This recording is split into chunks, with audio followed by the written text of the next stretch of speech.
Hey, welcome to the Resolve Podcast, episode number 52. I'm Carly Tisano, a New Year's resolution coach obsessed with all things goal setting, personal development, coaching, and of course, resolutions.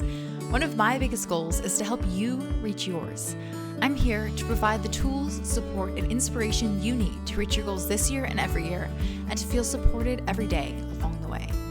Today, we are talking to one of my very best friends who I am so excited to be getting to share with you and have her share her wisdom and knowledge and expertise in an area we haven't yet delved into on the podcast, but one that is vitally important to all of us because we all have homes. We all live our lives within the context of our homes, and being able to ensure that our homes reflect our style and are someplace that we feel safe and secure and that we actually want to be is of vital importance. And of course, we dive into all of that in this episode, as well as so many tangible tips and tricks about interior decorating and design and DIY projects from my very sweet friend, Kaitlyn. So Kaitlyn Bell is an innate perfectionist who sincerely appreciates a well-designed and organized space. Her passion for design, which has consistently stuck with her since she was young, led her to pursue a degree in interior design through Bellevue College. Her aspiration for every project she undertakes is to bring harmony and function to a space through exemplary design. So Kaitlyn shares exactly how we can emulate her and bring exemplary design into our homes through this interview today. And so without further ado, here is my interview with Kaitlyn Bell. Kaitlyn, thank you so much for coming to share on the podcast today. Can you share a little bit about yourself and everything that led you to where you are today? Well, it's great to be on the podcast with you. I am a design student. I am currently studying interior design, and it is something that kind of had a passion for I don't know, as long as I can remember. I've always been fascinated by architecture and houses, and I just really like how design combines creativity and practicality to rejuvenate spaces that we use every single day. Yeah, so that is why I love design and why I'm pursuing it. And I also am a barista. I work at Starbucks, and it is such a fun job creating drinks and connecting with customers. And I do love drinking coffee. So it's kind of fun. Very on brand with being from Seattle. I feel like it's hard to grow up in Seattle and not have worked at Starbucks. I feel like that's a gap on my resume that should be on there somewhere. There you go. Yeah, definitely. No, I'm glad I got to get into it because it's really fun. And then I also organize with you, yes, which is really fun. And it also incorporates design a little bit as well. But yeah. Yeah, I know. I always tell clients when they're like, so we need a little help picking out pieces or design stuff. I'm like, do not worry. I have a girl for that. Not me, but I have someone who can help you however you need. Yeah. And it is so fun because having known you for decades now. Yeah. Design really does go all the way back for you. Like I remember growing up, we would get those CDs, like the computer programs where you could draw the walls and do interior design on some basic level. And then you used to make like houses and detailed props for your American Girl dolls. And I was just always amazed by that, the stuff you could do and create for them. So it has been a passion that really has only developed. And so it has never surprised me that this is where you've ended up, the path that you're on, but it's certainly not in my area of expertise. But so that's why I wanted you to come and share on the podcast about design and styling our home and all of that stuff that I think is important because like you said, it's the spaces we use every day. So how can we make them more functional and more beautiful to reflect at least who we want to think that we are? Yes, they definitely the interior affects the way we feel, which is so important. Yeah, absolutely. Can you share for those of us who don't know, what is interior design? Okay, so interior design is different than interior decoration. It often people mix the terms together, but interior decorating is painting walls, messing with furniture, throw pillows, things like that. While interior design is planning and organizing the architectural aspect of the interior space. So it encompasses walls, like placing walls, changing walls, plumbing, electrical. You do still incorporate furniture and stuff. And oftentimes you even go a little bit deeper in designing furniture for the specific space to utilize every square foot of the space that you're working with. And just organizing and coordinating everything. So what you're saying is that when you live in a house and you get so mad because there's not an electrical outlet where there should be, you can blame the interior designer. Yeah. Yes. is correct. But then that means that every rightly placed outlet and the way that the sink and the dishwasher and the oven and the refrigerator flows, like all of that, you get full credit for. So yes, definitely. Windows, not so much. Sometimes they can be placed really weirdly, but if you have a designer, interior designer working with an architect, then you should be getting the right placement. Okay. Some of us probably need to knock some walls down in our home. Maybe move a window, do something more on scale of a remodel or a total rebuild. But what are some tips that you have for making the most of the space that people have? Maybe some more of the decorating aspect, but probably some design aspect too. So what tips do you have for people in that way? Yeah. So first thing is fill it with things that you love and things that you want to look at. I feel like that is really important because if your favorite color is green and you have a green throw pillow or a green couch, it's going to just change your mood and change the space a little bit and be like, oh, wow, I really like that color. And every single time you see it, you're like, yes, I really like it. And it'll change like your mood of the space as well. Also minimizing clutter because it just, it can be overwhelming to look at. So as long as you can minimize that, it's really helpful. And also making a calm space for what you spend your time in. And then also get creative. So sometimes going outside of the box of just your typical, like, oh, this is where you place a couch. Like maybe put it on a different wall or put it in the middle of the room, change it up a little bit. Or just going to Home Goods and being like, these are the pillows they have. So I guess these are the pillows that I'm going to have for the next 10 years. Right. Yeah. Be okay with changing it up or getting something that you might not necessarily have gotten before because your style will change over time too. So yeah, be open to getting new stuff and be creative. How do you define your style? Like, how do you find what that is, especially as it's changing? So like it's work we do now, but we're probably going to have to do it on an ongoing basis. Yeah, of course. So to define your style, definitely notice the things that you gravitate towards. So I like to go onto Pinterest and I like to save ideas and I will look through my home board and see the similarities between each of the pins that I have.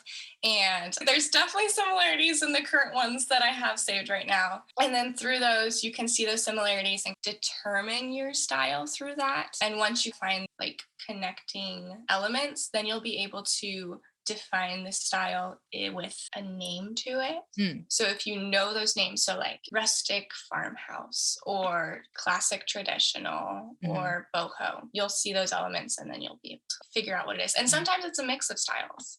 So you can have Scandinavian and farmhouse or rustic and modern. Like those can be mixed together. And I guess that's where kind of the individuality comes out, right? It's the elements that you like together as opposed to just, I want a house that looks like it came straight out of Fixer Upper, which I guess you could, but yeah. And some people love that. Some people want exactly that. But if you want a little bit more variety, a little bit more you, then I guess you have to be willing to step outside that box. And I'm with you. You can go back on my home boards on Pinterest and you can see how my style has changed over time. So I'm curious, because there's kind of two parts of it. It's like, I want this exact living room or I want like the vibe of this living room. Yeah. So my boards encompass both. So should we lean to one over the other? Is it trying to marry the two? What do you think? I think it really depends on what you want specifically. So some people will want just the exact same thing. Sometimes I do. I'll look at a pin. I'm like, I just want that whole room. I want that couch. I want that rug. But sometimes it is like just the way that it makes you feel. So finding those elements in that space or in that picture and figuring out which elements are making you feel the way that you feel. Yeah, I think it works either way. And it depends on the person. And I guess that's the important part is like defining what you like about it, whether it is, I like the couch or it's something more like emotional of, I like the element that all the plants give, like the earthy grounding feeling or something. Yeah. Because then that's what you can like copy and paste or at least replicate in some form in your own home. Yeah. So that makes sense. So if you have identified, these are changes I want to make, or I want to start moving towards a living room that looks more like this, do you just go buy the couch or is there other kind of interim steps there? Yeah, if you absolutely love the couch, you can definitely go and buy it. But I definitely like to have a plan with things. Yeah, determining whether you like that couch or not, or if it's the vibe. You figure that out first. And then you can set out a plan. So you can be like, hey, I'm going to change out that couch. So I will put it on my list to buy that couch. And then changing the other elements in the space, I will figure out what else in that picture or the vibe that I really like. And then I'll figure out, oh, I need some plants. So I'll add that to the list. I need wood elements. So how can I incorporate wood elements? Is that with vases, picture frames, shelving, things like that? And I will add that to the list on ideas. Once I have accumulated lists, and I can also do like a mood board in a way, so I can add those pictures from all that, so I can see visually how it all goes together. Then I will narrow down the list and then go and get those items that I need and then put it all together. Love it. I love it. I'm curious about this too, because I think you see this more with like closet. Like you're like, if I had that one dress or that one outfit, like that's all I would ever need. I would just feel so good every time I wore it. And so you go get it and you put it on and you like wear it out of the house and you're like, I don't know. So if people replicate their Pinterest dream in their living room and they have all of the pieces and it's still not feeling quite right, what do they do then?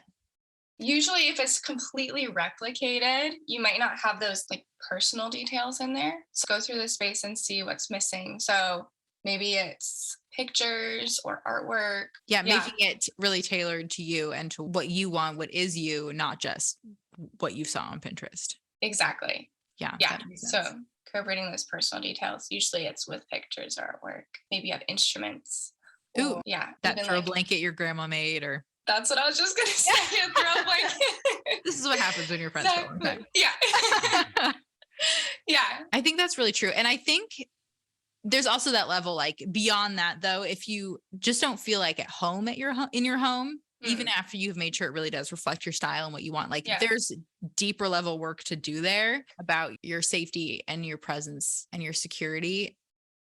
But it is really magical, I think, when you have a home where you love to be. I know that I've been struck by that really recently because we get all these messages like to go out and to travel and to do things. And it is awesome to do all of those things, but it's also really amazing to have a home where you enjoy being and somewhere you can spend all the rest of your time anyway, and somewhere that you actually want to be instead of feeling like you have to leave there, the place where you want to feel the most secure, just like to go out and not have to be home. Yeah. So it is worth it, whatever that level of work is for you, whether it is like redoing the Pinterest pin into your living room or figuring out what it is you need to feel secure at home, like whichever it is or combination of both. I think that's really valid work to do. Anyway, moving on to lighter subjects. So it's nice if we can go and buy the $3,000 or $10,000 couch and redo our entire living room. But are there other like simple design changes that we can implement that dramatically change the feel of a space or that are just worth implementing? Yeah.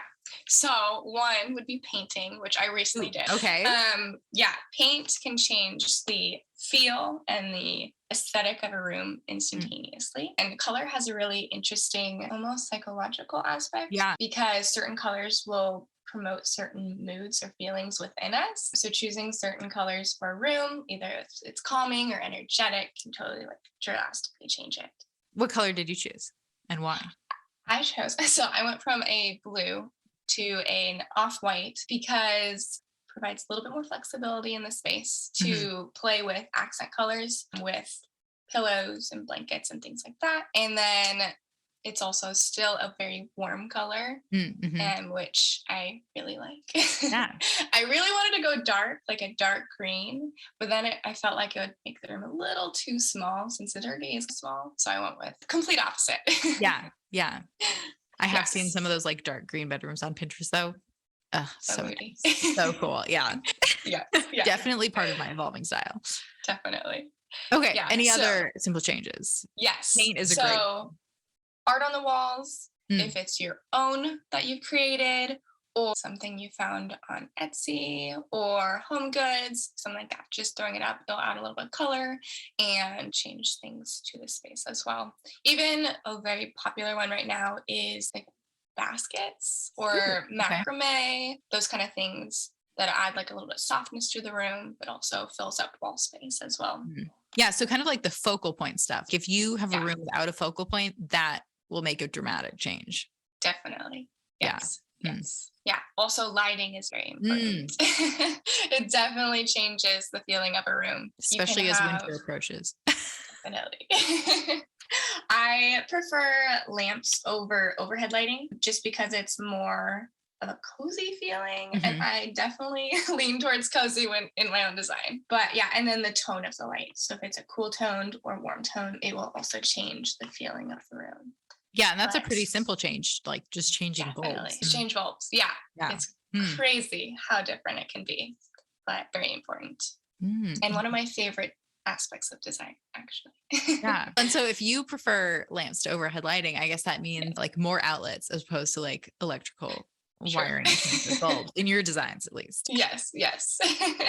And you can do like wall sconces can be wired. Yes. That feels lamps like make it 90s. easy. You can change it around too. So. Yeah, that's true. Nothing is forever. Your style's going to change. Your home will too. That's so true. There's a couple more. So changing accents. So pillows, doorknobs sometimes, or like dresser door holes. Those can be an easy change, pretty inexpensive. And if you hate it, after you change it, then you can easily change it. Yes. Again. Those are good. But yeah, colors and that kind of stuff. And then just simplifying. So using baskets or storage organization to like hide the clutter. So, yeah. Now, in all the spaces we've organized, there's nothing like less stuff, or at least less stuff visibly, that can just take a room from like 100 just straight down to 0, and you just to chaos to calm. Yes, exactly. It's so different. And that's ultimately, I think, you want your house to reflect your style, but to have a place where you can feel really centered and calm, and that isn't spinning you up into more and more craziness and like all the things you have to do, like that makes such a big difference. For sure. So you not only have always been into design, but you have also tackled some pretty big DIY projects, wide ranging, with the help of like your dad and YouTube, and it has been amazing to see and to watch them develop. I know you're getting ready for another DIY project, like maybe even next week. So I'm curious, what holds most other people back, including me, from tackling DIY projects? Yeah, with myself, I've noticed it's time commitment. So if you don't have the time to do it, you're probably not going to do it or even start it. Learning curve, sometimes you might not know how to even do something. So you have to take the time to learn how to do it, or it can be just very intimidating and you don't even want to try to learn it. And then also unsure of where to start, which kind of ties into that. Or you don't really have a plan, you don't know what the first step should be, and just seems very daunting and overwhelming. Yeah. It just never starts. Well, and so if someone falls into any or all of those categories, like they can very validly choose DIY projects are not for me, and that's fine. But I think there's a lot of people who want to try their hand at things. Like they want to do the bathroom remodel, or they want to build like raised garden beds in their backyard, and not easy inherently. Those things are totally doable for people on their own, and you can get help when you need to, and you can turn to YouTube to learn the things. But so what do you think is the first step for people when starting a DIY project? Definitely creating a plan. Okay. Yes. Sounds important. That's like the most important one, because once you have a plan, then you can move on to next steps and then put it on your calendar, and then it actually like starts rolling. But yeah, figure out what your plan is, figure out what you need to learn, what videos you need to watch. If you need to watch anything in that plan, you'll have a materials list.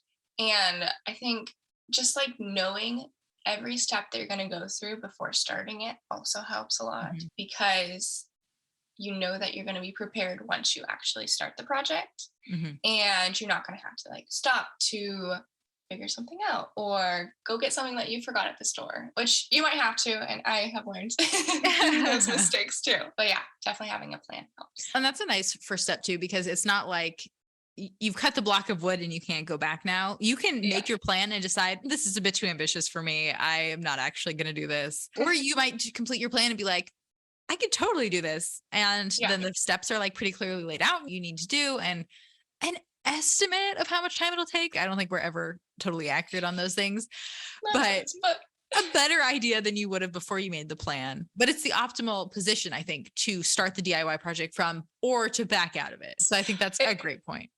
Yeah, it also gives you like a clear picture of what you can handle and what you'll need a professional for.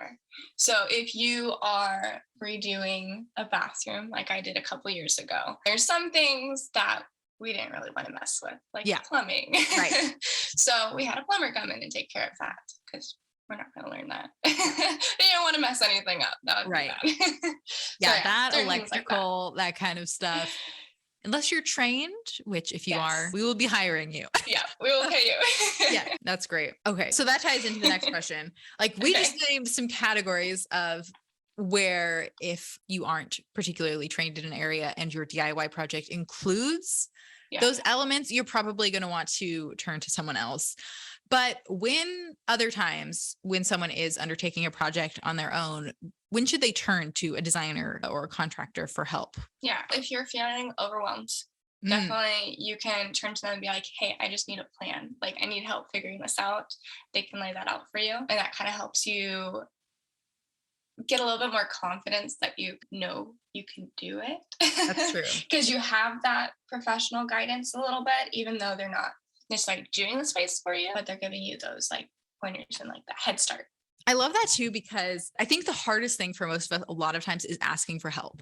And so if you like bust through that barrier first, you're like, I'm willing to ask for help with this. Then if you need help later, you know who to turn to, or you're at least going to be more willing to ask for help because you already did. And it doesn't mean anything about you or your ability to complete this project. So yeah, I think that's a good guideline. If you're feeling overwhelmed, ask for the help that you need.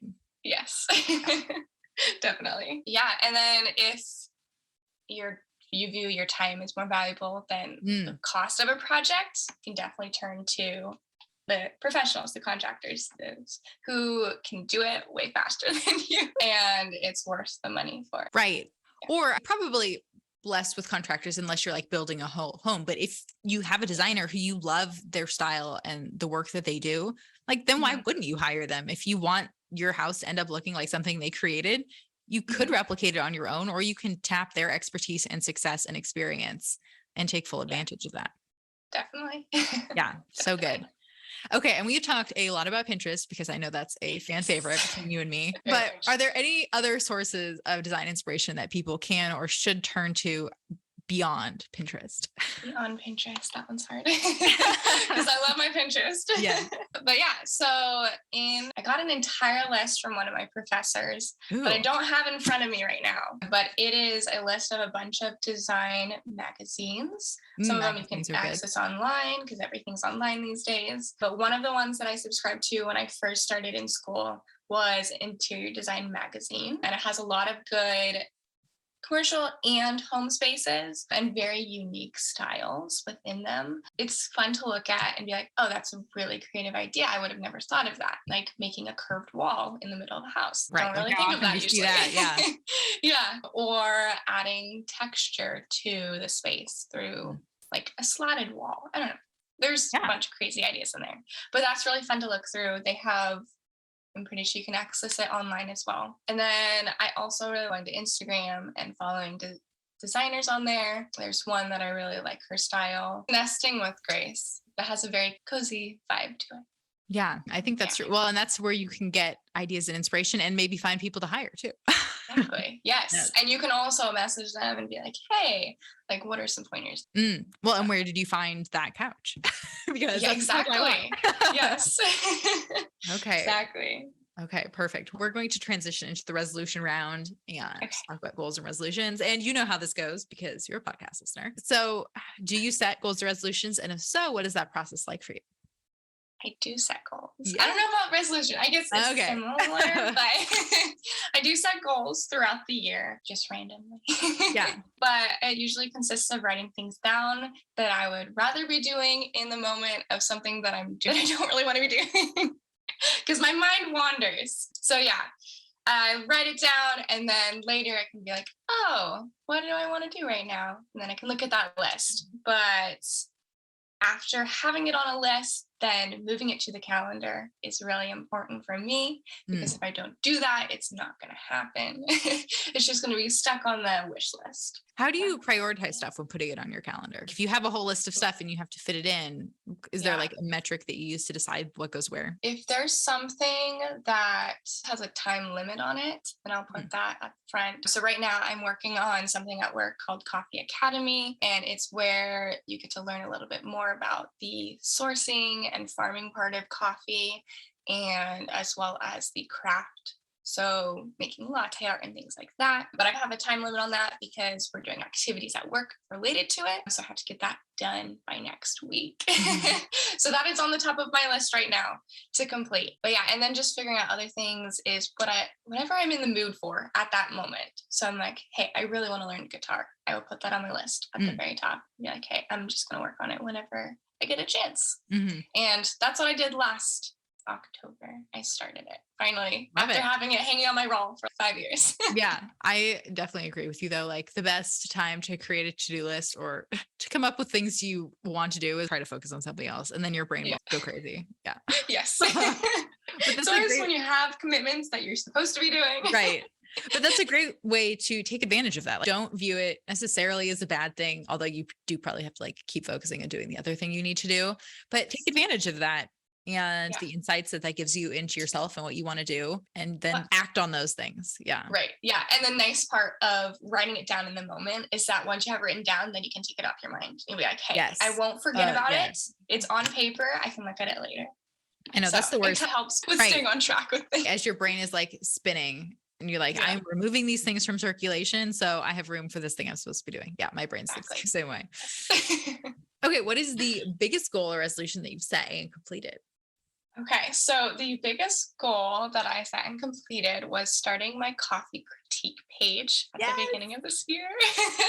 You kind of like pushed me at the very end, but in a good way. And I actually talked about that on the podcast. I toasted you about that goal. Did.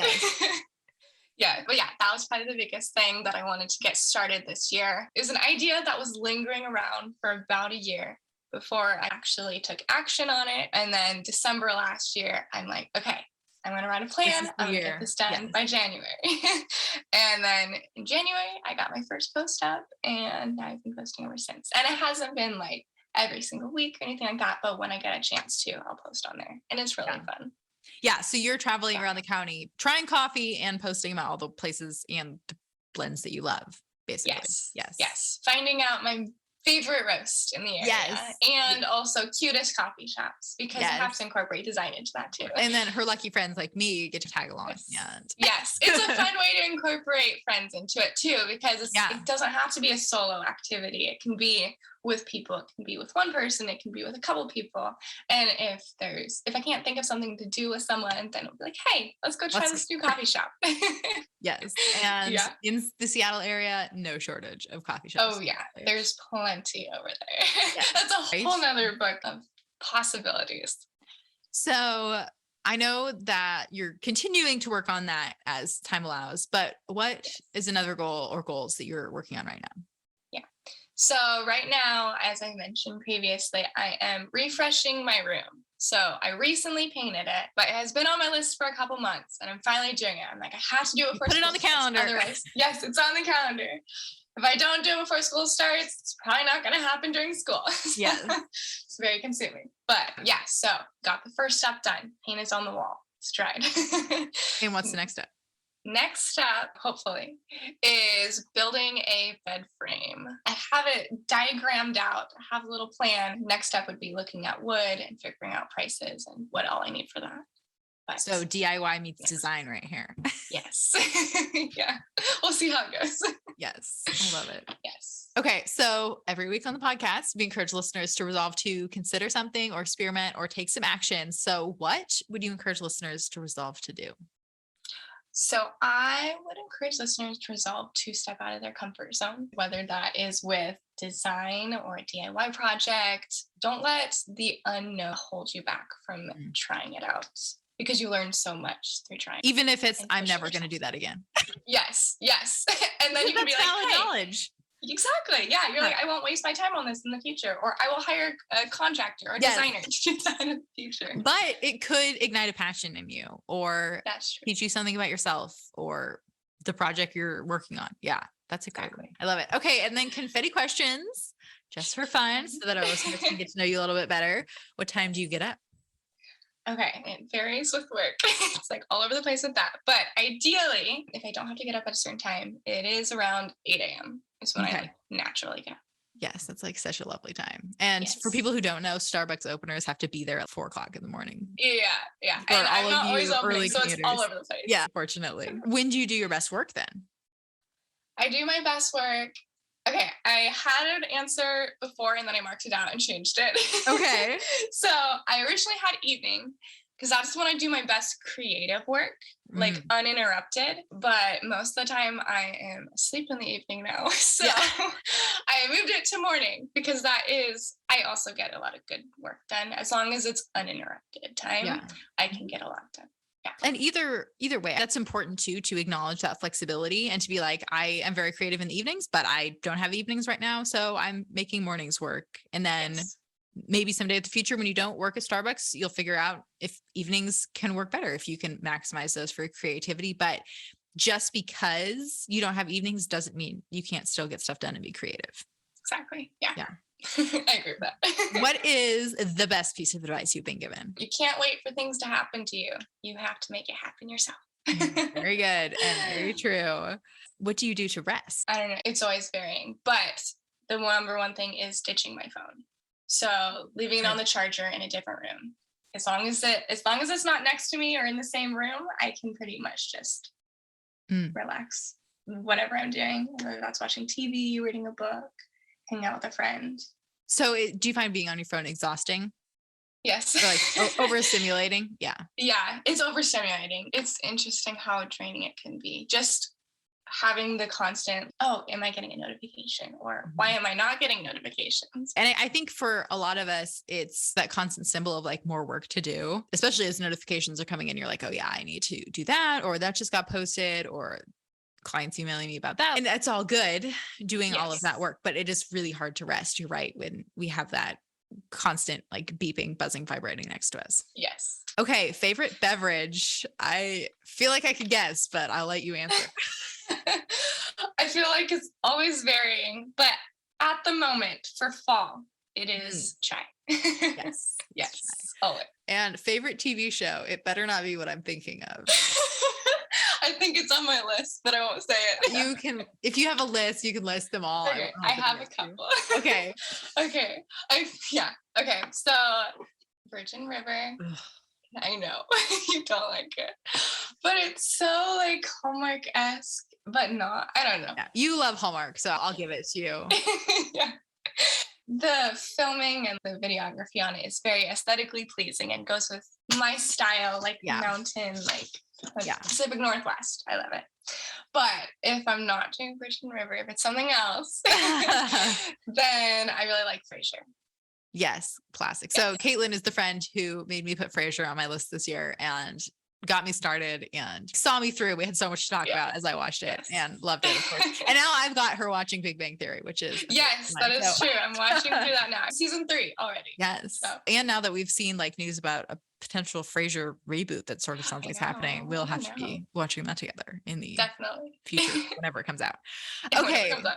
Book that has had the greatest impact on your life. Okay.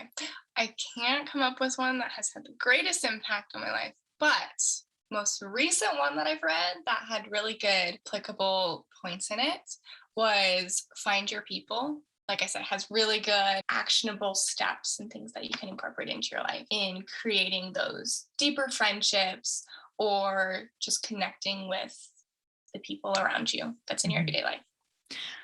And what book are you currently reading? So I'm currently reading Poison for Breakfast by Lemony Snicket. Classic. Yes. So I loved the series of unfortunate events growing up. So I had to try out his newest book. And what is a win that you're currently celebrating that we can toast with you? Current win is actually working on my room. Actually getting it done, refreshing it. Yeah, I can see it in your background and it's looking great. I can't wait to see the final product before too long. And where can people go to find more information about you and your work and all the amazing things that you're doing?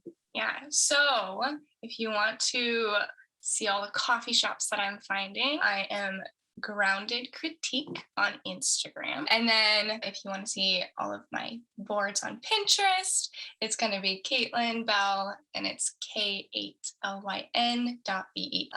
Perfect. I will link to all of that for people to check out your style and your coffee taste. Of course, if they find themselves in our area, they'll have to go and try all of those places that you recommend. But thank you, Kaitlyn, for, of course, listening to the podcast, but now coming on to share your expertise with all of the other listeners. And I love talking to you and hanging out with you, but it's fun to do it in this new and unique context. So thank you. Yes. Yeah. Thank you for having me. It was really fun. And that's a wrap on my interview with Kaitlyn Bell. It was so fun to have her come on to share with all of you and to give you a glimpse a little bit into our relationship and friendship.